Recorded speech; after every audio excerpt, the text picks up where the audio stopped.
Alright, so Squid Game Season 2 has released on Netflix, and with that, we are going into spoiler territory and give you guys my thoughts, especially what I thought of the new season, if it led up to the hype, to the potential as the first season had, and also going over what I liked and what I didn't like, also going over the ending, and especially with those like loose ends, and even with things that had issues, and especially with the storyline, even what my predictions are for the third season and how I think that the show is going to come to an end, especially for player 456 to end it all. And so that's all I'm going to break down here in this video. And so if you're new, then be sure to subscribe and hit the notification bell so it's on any future videos, including like this. But now, let's get into it. And now, going into the new season of Squid Game, I feel like it was really cool because, especially with Squid Game that was released on Netflix back in 2021, and it was a phenomenal hit when it first came out, because especially as it was introducing us into this Korean-based action show of these players entering in the game where they win a prize money of $45 billion, and especially with what the game's purpose is of like people like owing like so much money in debt, because that's what this whole show served. And even with these games and challenges, and especially with red light, green light, and trying to carve the shape out of anything with the toothpick, and especially with the rope, and they're all like challenges and children's games, but even though it was a matter of life or death, even though people that were struggling through it, and they died and trying to play the games, and even though they had win the prize money, and even with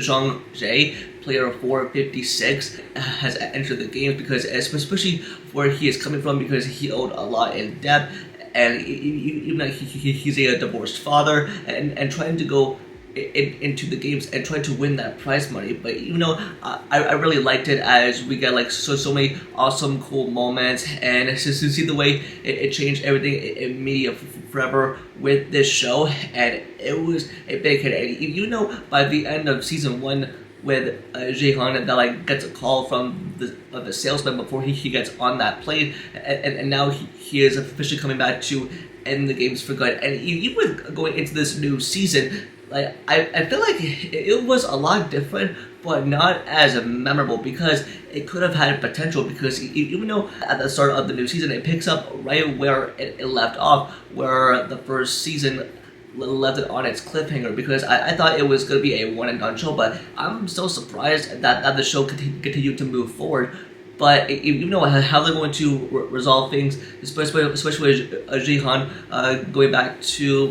the games to try and end it, and even finding the salesperson that lured him in there in the first place. And even though I like that type of story, and even though it goes straight into action, and it was pretty entertaining, I was entertained as well, because especially as you have half of the returning characters from season 1, but even introducing new characters and what their backstory is, and what they're planning to do once they get out of the games, like if they win. But even though there's a lot of dramatic moments, like big reveals, something that is unveiled, stuff that we should know about in big secrets. But even though by the end of this new season, I kind of feel like there were more questions and answers, and sort of like loose ends, and especially with part of the storyline that I pretty much did not give a damn about. And just with everything that goes on, it kind of loses its primary focus. And I also want to point out, with this new character introduced in the new season with Thanos, this Korean rapper that is known on the internet,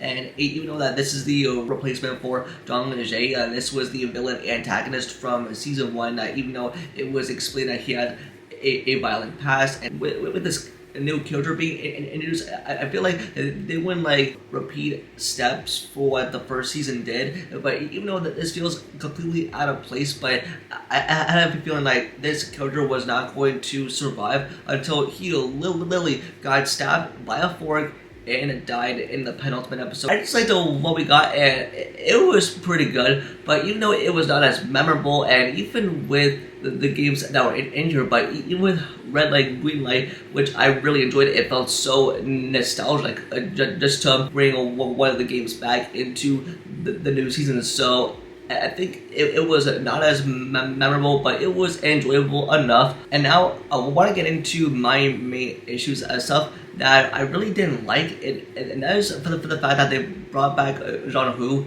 who apparently was brought back after he died at the end of season 1, especially when he found out that one of the pink soldiers was his brother, who is revealed to be frontman and a player number 1, as it is revealed right here. And then he was then brought back to life, and then like him and his crew were trying to find the island of the games. But even though with that subplot I really did not care about, even I liked how the season opened up with Gi-hun getting into confrontation with the salesperson and try to end things with him, because even with his character like that was so evil, and to lure him into the games, especially like as this new season was like 7 episodes long, but they keep on like filling in like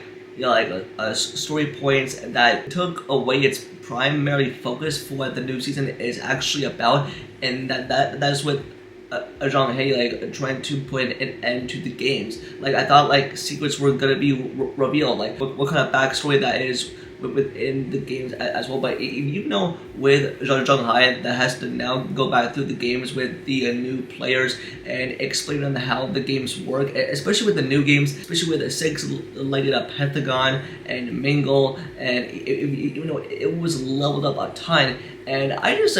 generally liked how jung-jae they upgraded his character arc to now like where he feels like this is where his fate lies ahead, to put an end to it all, because even though that the salesman told him he should have never gone on that plane, but again he wanted to end the game for good, to make sure it never happens to like civilians. So speak of which, like because they want the new players to win so that they can expose them and to put an end to all of it. I mean, that's what I like about this new season, but with the other issues and subplots that I really did not care about at all. And now let's go over the ending to Squid Game season 2, and that is after all the players result in like a big conflict, which also resulted in like a big massacre in the bathroom, where like the players end up killing each and every one of them, and it becomes like so wild after that. It's especially with that marking the penultimate episode, and now going into the season finale, and then even after that with Lights Out and with all the other players like coming out. Also, it starts another massacre where like each player ends up getting killed and also injured, especially with Jung-jae's plan and plot for how he's going to end the games. With the things that I did not like, especially with that cliffhanger, which I'll get to in a bit here, in which he explains all of the rules, because even though that he's been in the games before, but he wants to be in there to sort of end it all. That's the main purpose and reason why he laid it in there, to end things for good. And even though that he explains for everyone to keep their heads down, to make sure that they're not injured or killed. And then especially with the final like 30 minutes of this finale, it's just with Jung-jae and the other players that they're attacked by the pink soldiers, because especially as they want to take pink soldier and to expose them and to end it all. But even though we see this attack go down between the players and the pink soldiers, and even with some of our players that did not make it through this attack, at the end end up being killed, and it's just wild for how things go down. And even though with Jung-jae that is doing his best, and the other players are doing their best to survive through all of it, even though we see all of the pink soldiers dead, but even though that like we see the pink soldiers fighting back stronger than ever, and even though with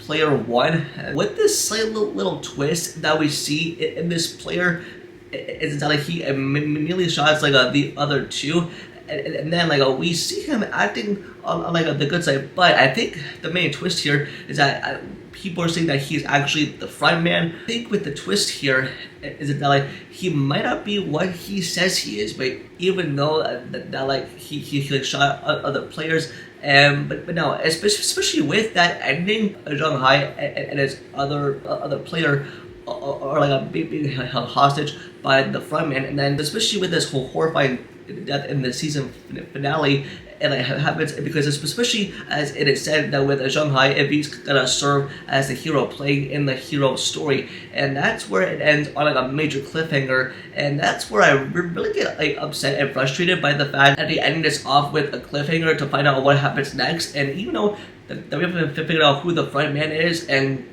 that's what I kind of felt disappointed by it. But I think there's like a mid-credit scene that like shows like the game's going on. But I think like for what my predictions are for the third and final seasons, I hope that more stuff gets revealed. But I just definitely think that like this could have been split in 2 parts, or just with how the new season ended, it kind of leaves us with more questions rather than answers, because with Jung-jae the ones to end the games, but it kind of leads us into more of that hole. Even with Jung-ho's brother, who is not only a player 1, but is the actual frontman that we see behind the black mask. And just with the fact that he was pretty much involved, and sort of that type of portrayal that he would do to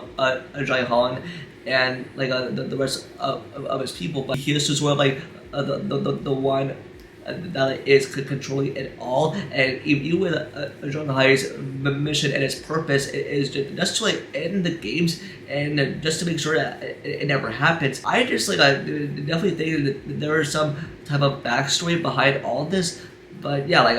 I think like with this now like having been unresolved, it sort of like has like loose ends by the time we get to that cliffhanger.